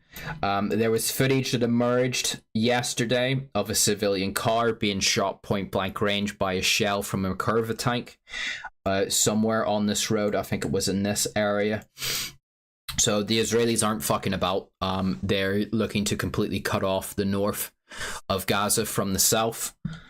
And I think this is in two folds. I think the Israeli military strategy here is to we're all kind of expecting a large-scale shock and awe invasion. That isn't what's coming to be. It looks like the Israelis are progressing via piecemeal cleansing operations. So what do I mean by this? So let's say the Israelis completely cut off the north from the south. That means the people up here are really going to start starving and struggling for essential supplies in the weeks and months to come. That means they're going to be weaker, especially the militants, although I'm sure there are tunnels that link the north and the south, but there's only so much you can fit through a tunnel. Not going to rehash my autistic road logistics streams from Ukraine, but you could only fit so much up a enclosed space. And then the Israelis will probably single out a neighborhood or a portion of the city, and then they will focus in extremely hard into that area. So instead of trying to fight on numerous fronts at once, you'll have a holding operation here to keep the north under siege, but then via these two prongs up the north you'll probably find like the Israelis will slowly encircle a certain neighborhood, place it under siege, and over a few days, maybe a couple weeks, besiege it, go house to house, clear it out, and cleanse the area. This is probably why the Israelis have been stressing that this is going to take months. That the time frame from this will be extensive. It's because to minimize casualties and probably to thoroughly, quote unquote, cleanse Gaza, that's the kind of fighting I'm expecting we'll be seeing, is this very pinpointed, in-depth, overwhelming firepower and manpower injected into small areas to completely flood them with Israeli troops and just completely overwhelm any potential militant groups or civilians that might still be in the area. The question then arises, because there are still hundreds of thousands of civilians up here, and this is where we'll kind of get an idea of my rather bleak theory on what the wider Israeli objective here is what the Israelis do with the civilian population that remains in Gaza. If they start ejecting them to the south, then I think that's pretty much that's the guarantee in my eyes that the Israelis are looking to ethnically cleanse and probably eventually annex Gaza, just remove Gaza from the map and then just annex it like the Golan. If the Israelis keep the civilians in place but then sort of establish a civil military administration there, then maybe we'll emerge at this situation where Gaza will be administered like the West Bank, where you have these pockets where areas might be administered by a quasi-collaborationist Palestinian entity, but the wider security and administration of the entire territory is conducted by the Israelis. So that those two scenarios, I guess we'll find out in the coming weeks, potentially months, of how the IDF and the Israelis deal with the remaining civilian the remaining civilian population in Gaza City. So, pretty bleak. The death toll for the Palestinians is going to be extensive, and you're probably going to have a very high death toll for the IDF, because once they start to get enmeshed in the built-up areas of Gaza, I think that's whenever the Israelis will still have the overwhelming military firepower, but that's whenever the tanks start to lose their worth. It's where artillery can only really be so effective without potentially hitting your own men. It's kind of where you will probably start to see Bakhmut kind of tier situations where very brutal urban fighting will start to be undertaken. So that's kind of the situation in Gaza. And again, with the emphasis that I'm just this is my hypothetical scenario that I think we're kind of heading towards. But if that sort of cleansing of Gaza is conducted and the Israelis are able to achieve that, and that happens, I think that's probably an indication that the West Bank will probably see a similar fate before long. For decades now, you have as I've mentioned earlier on in the stream, you've had the slow encroachment of Israeli settlements across the West Bank. If Gaza's been completely removed from play and all the Gazans have been forced into Egypt, I think this is probably the point where if Netanyahu is somehow able to stay in power, or a more right-wing, more hawkish Israeli government remains in power after this is where I think sort of long-term Israeli strategy will be on the expansion of settlements, not officially and publicly because that's diplomatically sketchy, but de facto this is what's been happening for decades already, is the slow encroachment of Israeli settlements into the West Bank. And you'll probably see the Israeli state start to clamp down on the Palestinian National Authority and strip away the sovereignty, the quasi-sovereignty of it. And then maybe they'll wait for another sort of atrocity on the scale of October 7th, or maybe it'll just be a slow motion de facto annexation of the West Bank as Palestinians are further and further relegated to these quasi North American Indian style reservations, where they are concentrated in these confined areas where they can be kept under close control. administered nominally by themselves, but otherwise completely separate and under the thumb of the Israeli state. And with that would be the death of any hope of a independent Palestinian state, which is internationally recognized as that's international policy from the vast majority of governments in the world, including the United States, is that there needs to be the establishment of a Palestinian state. But if Gaza is removed from that, I can only see how that would be and I'm not, I'm cognizant and I'm kind of painting a pretty bleak picture here. I'm not saying like all Israelis are in favor of this, but certainly under the administration of Netanyahu and with the rise of groups like the Kahanist Party. And the thing I find really concerning, and I know this is kind of two-faced because you have the constant appeals to the Quran and scripture in the Islamic section and Hamas and stuff, but there is just such a significant level over the past couple of weeks of appeals to scripture from Jewish scripture, and whenever they're trying to appeal to Americans, the Bible, from the Israeli government, from Netanyahu, quoting like ancient Jewish prophecy, or I think it was the defense minister or the interior minister the other day like quoted I think it was part of Revelations, trying to justify like Israeli actions in the Middle East. I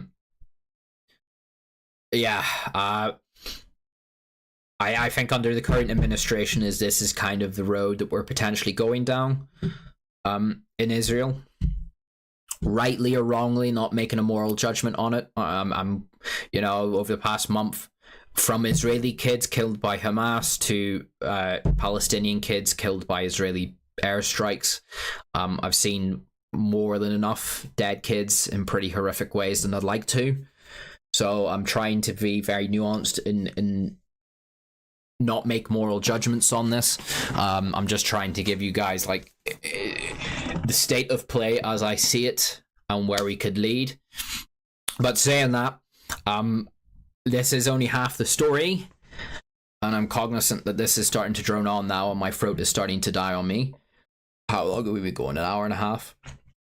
Because it's not just what's happening in Gaza that is kicking off. There is what is brewing to be a new intifada, a new uprising in the West Bank. It's particularly around the city of Jenin, which, just to give you an idea, because I'm not too sure where Jenin is myself. Where is Jenin? Jenin, it's in the north.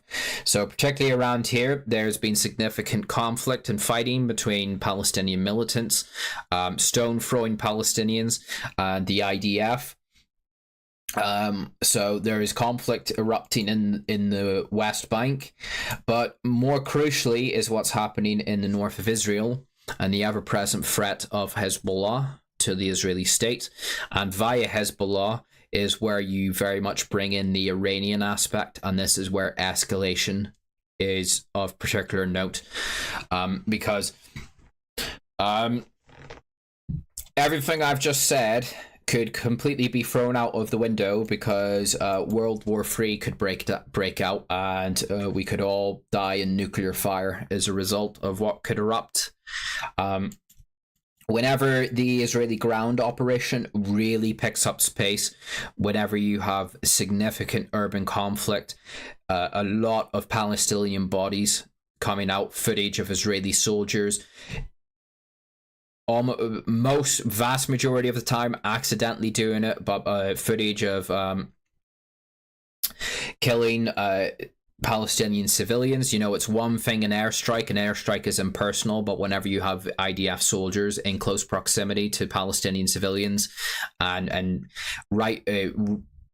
intentionally accidentally shooting them, that footage is going to set off, that's going to be like a match to gasoline, which is going to we've already seen significant protests across the Arab world, well, the world in general, but whenever that scenario starts to come about, I think that is whenever we are really going to see Hezbollah really step up its military game in the north of Israel.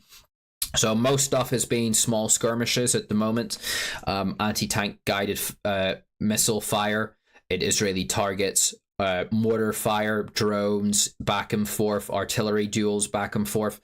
But big thing happening this Friday.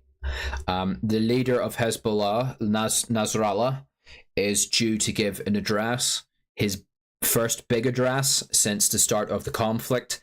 So all eyes are going to be on that, and depending what he says and declares there, that could be a massive escalation of what happens, because senior Iranian officials, from the foreign minister to the leader of the Revolutionary Guard, have been flying into Syria, have been flying into Lebanon, meeting the Syrian government, meeting Hezbollah.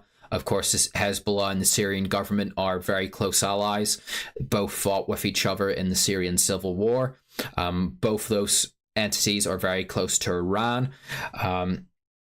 So Friday, we could see another massive escalation, which could turn this into a two-front war, where the IDF is now forced to go into southern Lebanon. And then alongside this, as if this wasn't bad enough, you have the remnants of American power in the region. You have lingering American bases in Syria, in the south of the country, around the Al-Naf, is that? Al-Tanf area, in the sort of Kurdish areas of Syria, and also the lingering American presence in Iraq. Those American bases have been coming under increasing attack from drones and rocket fire from Shia, particularly Shia militant groups in Iraq, and from Iranian aligned groups in Syria. So you have this constant prodding at the Americans and Western assets in the region, which is threatening to explode. And then also in Syria, going back to the big story which we usually follow, Russia and Ukraine, you have active Russian military operations in Syria. There is a very well-established de-escalation process between the Americans and the Russians in Syria, but this is where Western policy can really come back to bite them. I can bet you that if things in the Middle East really kick off, and there are 2 American carrier groups now in the Eastern Mediterranean, there have been dozens, literal dozens of strategic air flights of American Herculeses, C-17s, C-6 Galaxies flying into the region, into Israel, but also into Iraq and into American bases in Syria, deploying troops and equipment. If things really go bad in the Middle East and a general conflict breaks out, Israel's forced into a war in Gaza and into Lebanon. If there is constant attack, like the American military positions in Syria and Iraq are effectively besieged by Iranian-aligned groups, I can bet you that in Moscow, there are going to be a lot of people in very high positions in Moscow who are going to be looking at what's happened in Ukraine over the past 2 years, and they'll be thinking, this is how we get our payback. If the Americans are... It's one thing to fire an unguided rocket from the back of a Toyota truck at the Baghdad International Airport and hope to hit an American position. If some pretty sophisticated Russian equipment starts to turn up in these militant hands, that is whenever I think we are really on. That is one, the Russians will love to do that, and to a degree I think they are justified in doing that considering what the West has been doing to them in Ukraine. But two, what the Western response to that would be is disturbing to think about. So the point I'm trying to paint here is that what's happening in the Middle East at the moment is the escalation potential of it is massive, far larger than what's happening in Ukraine at the moment, because Ukraine is largely stalemated. I've said this for about 3 months now. I don't expect either side to really take much more ground than it already holds. I think the war is at a stalemate, and as by its nature, a stalemate kind of means things are fairly established. I don't really think there's much of an escalation that can happen at Ukraine unless someone decides to drop a nuke on Kiev or a nuke on Rostov or something like that. The place that is the hottest in the world at the moment for escalation is the Middle East, because the Middle East also draws in the Russians and the conflict that's going on between the West, Ukraine, and Russia there. Because there is ample opportunity for the Russians to start to get some payback, particularly at the Americans for what's happened in Ukraine, via what is happening in the Middle East. So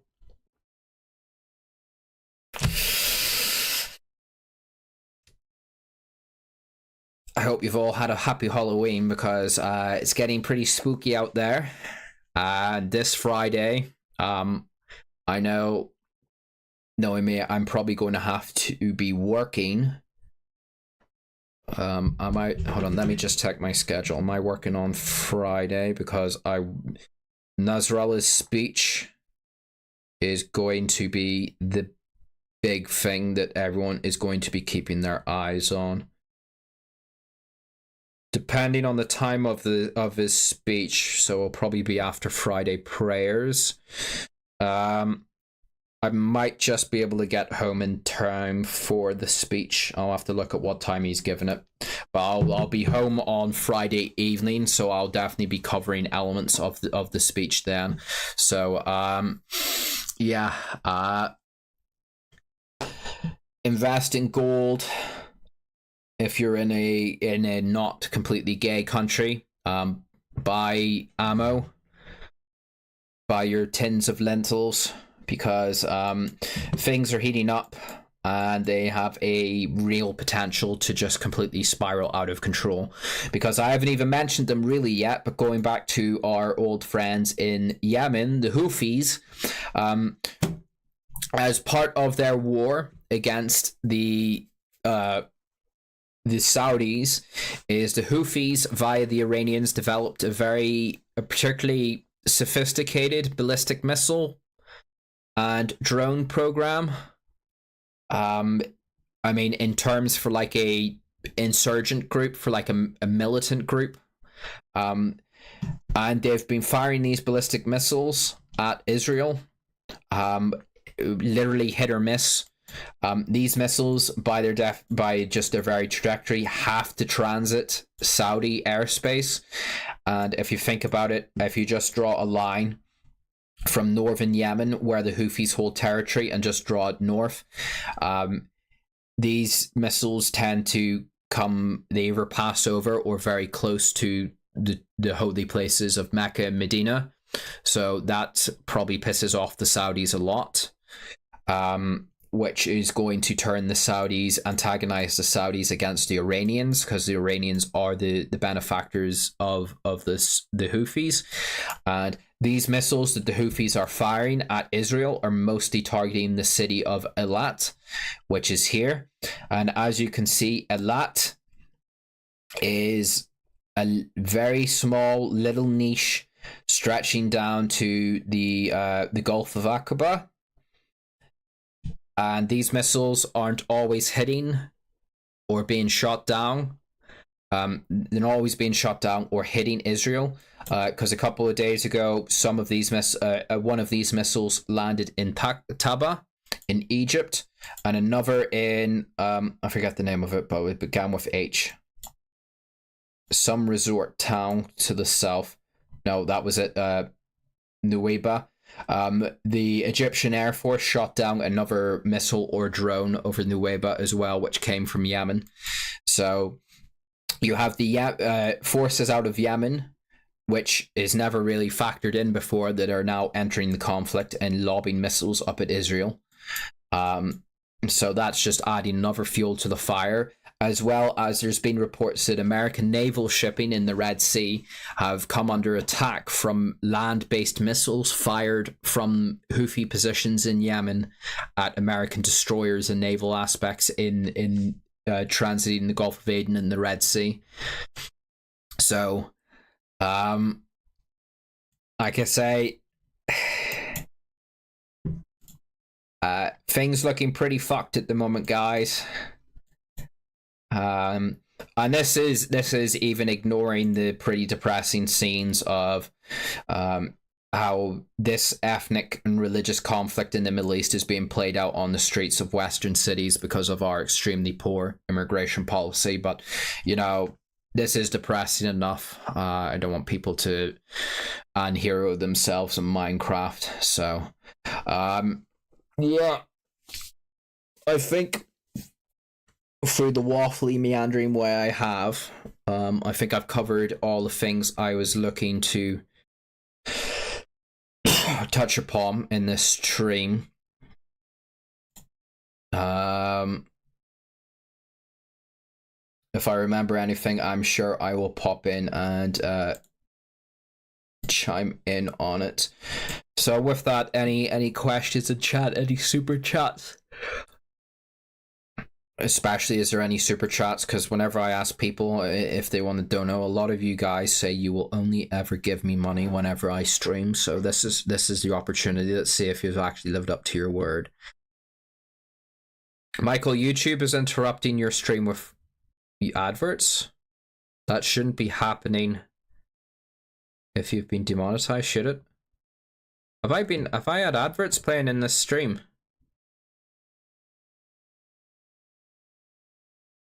Do I get money for that? I'm gonna have to look at that. SD guy for $2 US. Happy Halloween, you sub. Thank you very much, you too. And Live Free for $10 US. In your estimate, what would be the best case and worst case scenario a month from today in this war for the West? And will Western nations smart up mass certain religious group freeloaders? No, they won't. Our countries are fucked. I've known Britain was bad, like it was too far gone for a while now, but I have to say, the sight of British police taking down, like, this is where I don't buy into the, like, I do think that they hold inordinate amount of power for their size of the population, and they certainly have an in-group preference, but this is where the sort of idea that the certain chosen group controls the world, or Western governments or all aspects of Western society falls apart. The sight of British police pulling down the Israeli hostage posters in Jewish areas of London, it was a Jewish area of Manchester, Prestwick, pulling down those posters to appease a Muslim community that doesn't even live in that area is just like, bro, like, that's fucked. Not saying, the posters should be there to begin with, but, the idea that the police have now decided, no, we're out to appease the Islamic community, shit's fucked. Like, I don't want to go too much into it because I think this stream has probably been depressing enough, but I just sign up to my PayPal on a monthly donation, enough of you people, so I can just fuck off and get out of this country before it collapses and live on a homestead in Hungary or Belarus or somewhere, because there's no redemption. There's no coming back from this. The scenes over the past couple of weeks, like the actual events in Israel and Palestine aside, the pro-Palestinian stuff has been on such a level, and this isn't me approaching it because I'm pro-Israeli. Like I say, I think both sides in terms of what they've been doing in the West is just pretty deplorable, and I've been mocking a lot of it, but the ferocity and the pandering the police, the media, and wider like quote unquote respectable society has been doing to. It's not even the Palestinians. They're effectively like Muslim marches. The Palestine is like the cause that's uniting them, but you know, like if you looked at the footage of the marches, at least in London and in Berlin, like these are Muslim marches. They are there to establish themselves as like this community. This is like, we are a political and social community, and we are Muslims, and this is us making ourselves felt. The pandering to that community via the lens of Palestine, the Palestinian struggle, is like terrifying to me. Like genuinely.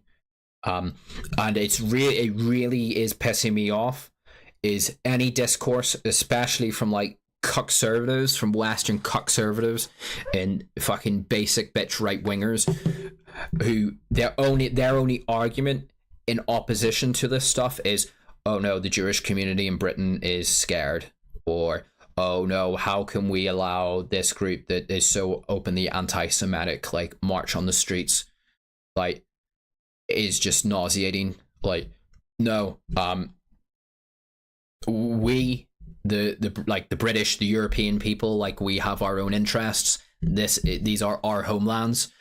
We are allowed to be pissed off at this stuff and not like these like Muslim supremacist marches where they're endorsing terrorist groups and Islamist politics. We are allowed to not like that on its own face, because it impacts us, because it harms us, it makes our lives shit, it makes our societies worse, it makes us less safe. We are allowed to voice our opposition to them on those bases. I'm really fucking tired of this basic bitch right-wing conservative idea that we can only oppose this stuff because it's anti-Israel or the local Jewish community doesn't like it. It's like, no, like, I'm pretty sure the Jews can speak for themselves. The Jewish community is more than well equipped to speak for itself. Us, the wider society, no one speaks for us.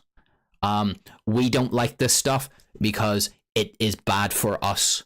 Not because it's bad for the Jews or it's bad for this other minority group. It's bad for us.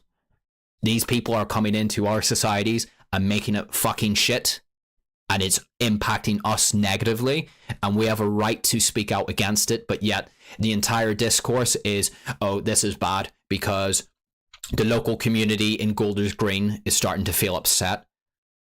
Well, bad for Golders Green. What about everyone else who doesn't live in? What about for everyone else from the other communities in Golders Green? It's really pissing me off so much that is what the based right wing take at the moment is. It's just fucking nauseating. It really is. It's in some respects, I think the silver lining, if there is one to be taken of it, is I think a lot of these conservatives have finally woken up and saying like, oh fuck, yeah, immigration's pretty fucked now. But then again, at the same time, it's like, well, it's pretty fucked now because it's fucked. It's too late to reverse this. And all you little dickheads who were like, oh no, they'll integrate, or oh, immigration makes the line go up. Well, this is the bed you've made, and you've made it fucking shit for the rest of us.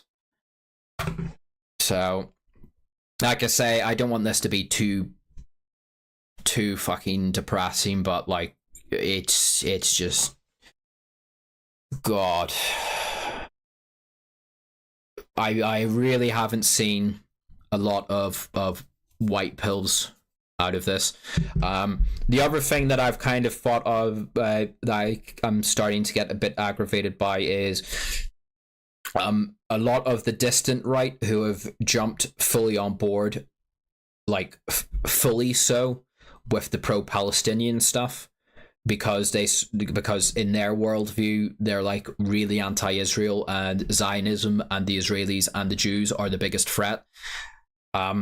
I mean, on a certain level, again, not that I hold this opinion, but I can see why in their worldview they will think that. But at the same time, they're feeding the beast.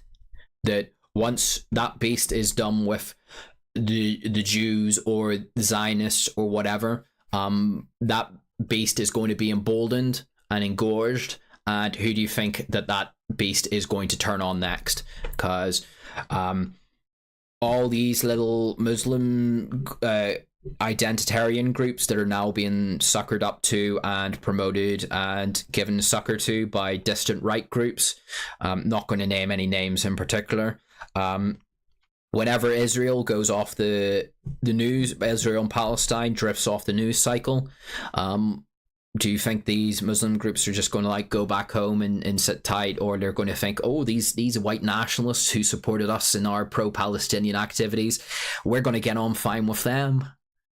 No. I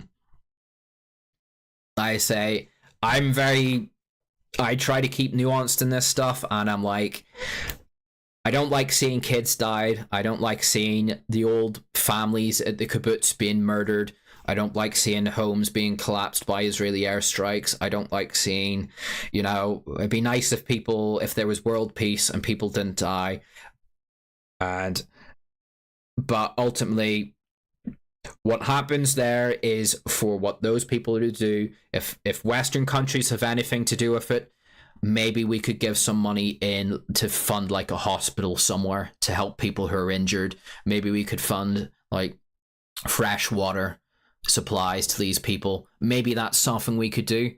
What we should not be doing is sending military equipment to the region to back up one side. We should not be all global leaders on, like what happened in Ukraine, is this ever-ending revolving door of government ministers flying into Tel Aviv for photo ops beside Benjamin Netanyahu, yet central London is being completely overrun by 200,000 politicized radical Muslims. It's just like, guys, why are you intent on provoking this ethnic conflict that your own pretty shitty fucking immigration policies is now stoking? Like, what happens, like Israel, like nothing against Israel. Some of my best friends have been Israeli, and I know that will be held against me. The Israeli guy we did the stream with, very nice guy. Israel has its own interests. Have no problem with that. Trying to be nuanced. The Palestinians have their own interests, their own right to a state, but they're not allies. They're not a vested interest of the United Kingdom or of European nations. Maybe not even of the United States. It's not exactly a quid pro quo, and the Israeli state has done some pretty fucked up stuff, like in the past 10 years, using British passports, fake British passports, to conduct espionage in Dubai.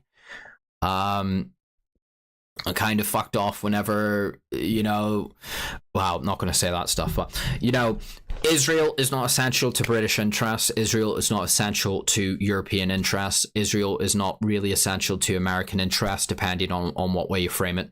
Neither is Palestine. British interests are not advanced by standing alongside Palestine. European interests aren't really advanced by standing resolutely beside Palestine. We should have a policy on it. There should be a Palestinian state, and there should ideally be an Israeli state, because let's be honest, Israel's not going to go away, so we have to reconcile ourselves to it. But what we shouldn't be doing is tying ourselves in so close into this conflict that really has nothing to do with us, that is going to blow up in our faces, in our own homelands, in such a spectacular way. Because 9/11, what was the justification for 9/11? Well, if you believe that it was that Muslims are capable of doing fucked up stuff in terrorist attacks like 9/11, if you have different interpretations, probably ignore this bit. But the justification for 9/11 was the support for Israel.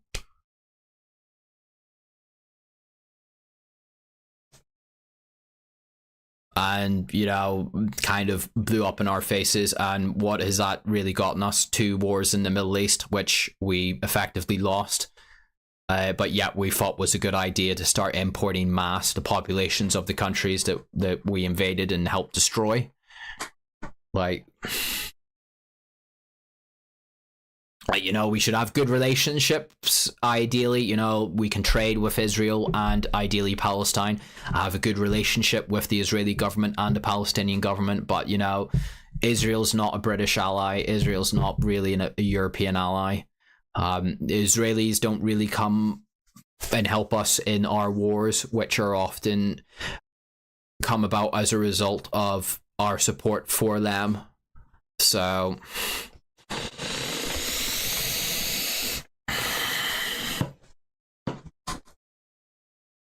no offense, like I'm just stating it, like that's my personal view. Again, I do understand and I do agree that Israelis should have a right to defend themselves. I also believe the same for the Palestinians.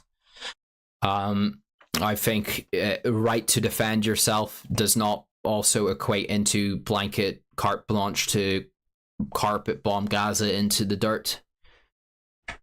And, you know, if that's the way you're going to respond to it, you know, you can't really be surprised whenever Palestinians are going to rise up and fight back in retaliation. So, but, you know, getting lots of adverts. I don't know how you're getting that. I hope I'm getting money for this advert. These ads. Because if I'm not, I'm going to be pissed. Getting lots of adverts. Well, I hope I get lots of money because of it. I'm surprised there are adverts concerning the stuff I'm talking about in this stream, but is there any other super chats?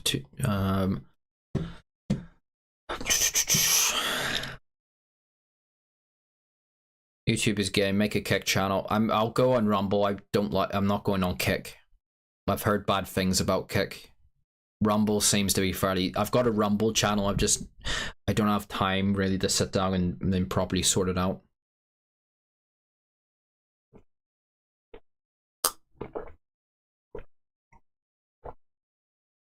Ads the whole time. Yes, loads of ads. At the start when I joined. Where is the octopus? The octopus is here. He's beside me. I'm depressed and I'm agitated, so I'm going to make the octopus have the Yangi face.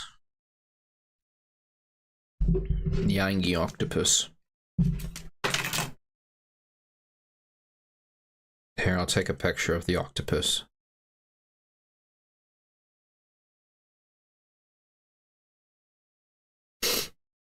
I'll post it in the channel.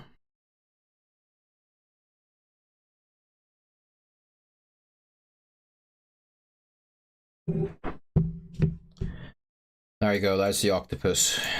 Angie octopus. He's got an Angie face because I'm Angie. I'm always Angie these days. Just moved to Florida and live by the beach. Again, I'm white. I hate it whenever Americans like say just move to this part of the States. It's like, bro, I'm not Mexican. You know, laws and punishment actually exist for us.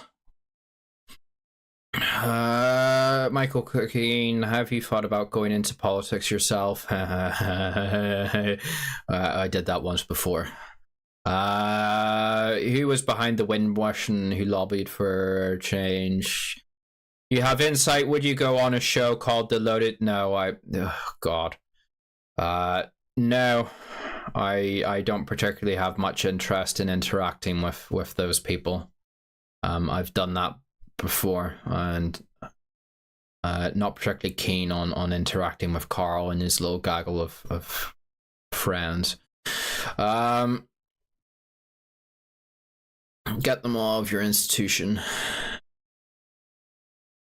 Don Brown for 10, I think that's Australian dollars. Thank you so much. And it just says thanks. Thank you so much. Aren't you supposed to have more than 10k subs to get revenue from ads? Don't tell me that. Well, can you go get like another 9,000 people to sub to me, please? I'll look into it on the YouTube thing. I haven't streamed in ages, and I've still got an active strike thing, so I probably not. I'll try to make sure to turn off ads going forward. I'm not too sure why they've suddenly popped on for this one. So what's your end game of the IDF? Well, like I say, we'll find out what happened. We will find out whenever we start to see what they start to do to the civilian population in northern Gaza. I don't know if you missed it, but either the IDF forces the civilian population to the south, or else, which would mean that they're probably almost certainly going to ethnically cleanse Gaza, or at least the northern part of it anyway at this stage, or they are going to establish a new occupation regime as they had pre-2000 was it 2006?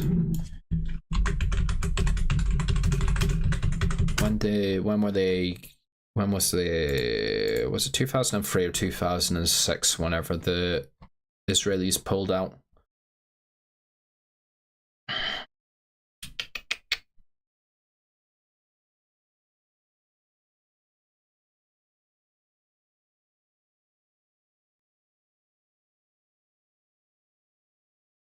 Does anyone know off the top of their heads? I'm looking for it now.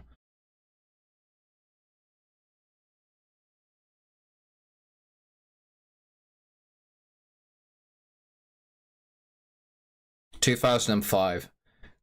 So it was 2005 whenever the Israelis pulled out of Gaza. So if they do keep the civilian population there and they start to set up a civil and military administration,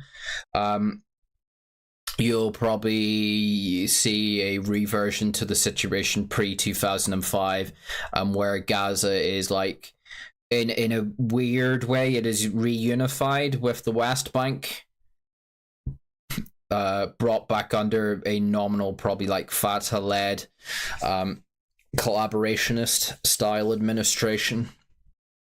So, can you please do more? I would like to, but I'm very busy these days. Inordinately so, I'm afraid.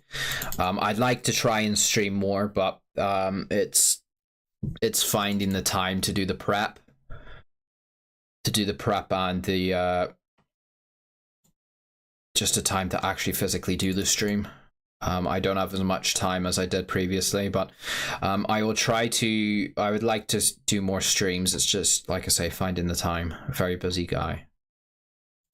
But there is something about the state of Israel that connects deeply to me.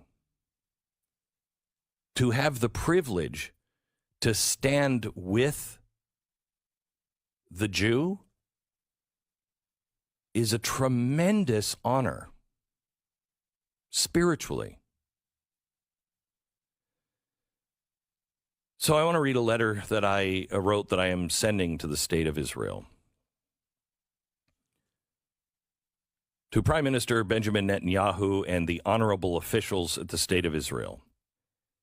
In this moment, I have chosen to ask you for citizenship in the state of Israel. I have nothing to offer but my voice of support. And some might say that my support might be more valuable as an independent voice. Perhaps they're correct. But my request for citizenship is not about words, it is about deeds.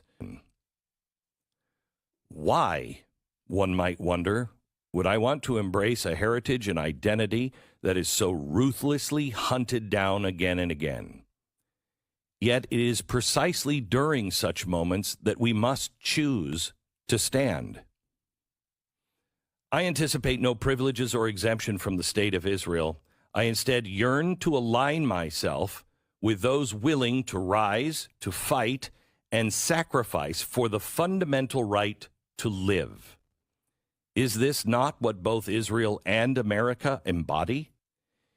In closing, my desire for dual citizenship does not stem from any expectation of gain, but from a deep-rooted belief in standing with what is right and true. 10 years ago, I took my children to Israel for the first time. but we first visited Auschwitz in Poland. I told them, you cannot understand Israel without the Bible or Auschwitz. May Israel remain an eternal flame of hope, a beacon of resilience, and a testament to the enduring human spirit. Jesus Christ. Why are they like this? Like, oh. I just... This is like... Jesus Christ. Like, where do you even begin with this? Like... Bro... Like, why? And it's. I know I like rip on Americans a lot, but like, fucking hell. Why? And it is almost always American right wingers who do stuff like this, like that. It just what?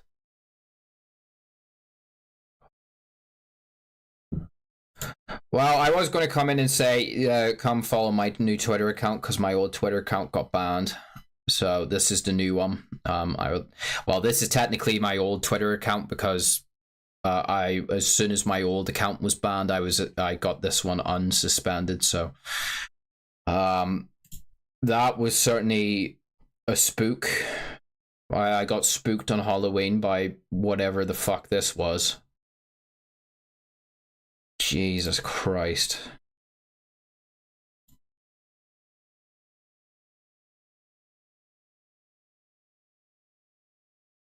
Well, there you go. Speak of the devil. The Egyptians are deploying the military to the border.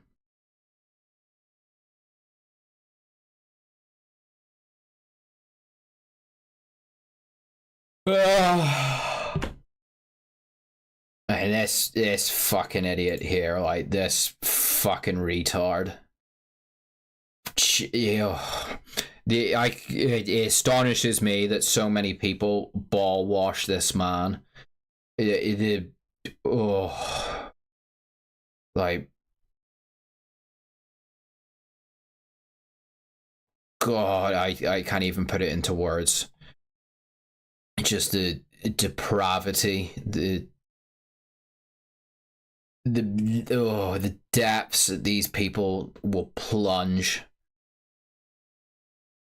And he wonders why people call him Juden Peterstein. Just, God. But genuinely, the past, like, month has been one of the most black-pilling... Oh, God. I need to wrap this up because I'm about to kill... scratch that. I need to wrap this up because I'm about to go sleepy buys for a long time because of everything that's going on. Is just so bad. So, Jerry Dangle for 10 New Zealand dollars. Thank you so much. Michael, are you religious? I am agnostic, but I lean heavily towards orthodoxy. But I would definitely consider myself a cultural Christian.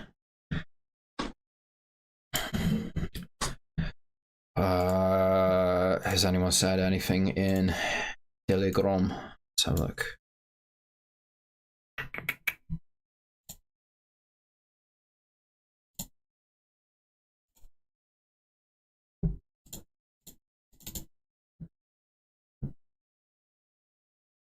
Pretty glad I took Telegram off the screen because I'd get banned for some of the stuff I'm looking in chat.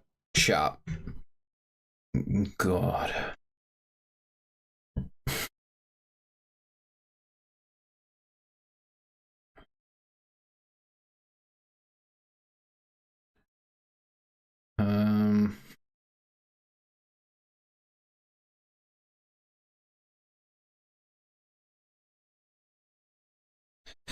So I think that's pretty much it. So, I'm going to be wrapping this one up. Thank you very much, guys, for coming along for the first stream in a while. If you didn't like if you don't want to give stuff via YouTube to make sure that YouTube doesn't get money, I gently encourage you to maybe inspect my PayPal or my coffee or my Cash App or the crypto links in the link below. If you are that way minded, every penny is greatly appreciated and helps.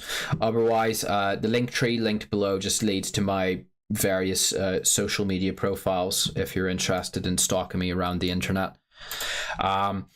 Again, I can't really give you a time frame when there'll be a next stream. I'll look and see what my time scale next week is like, and maybe I'll try and do a Ukraine and Russia update then. So I apologize that these aren't as regular as they once were and as they should be, but like I say, life has come into it, and I need to make dollar.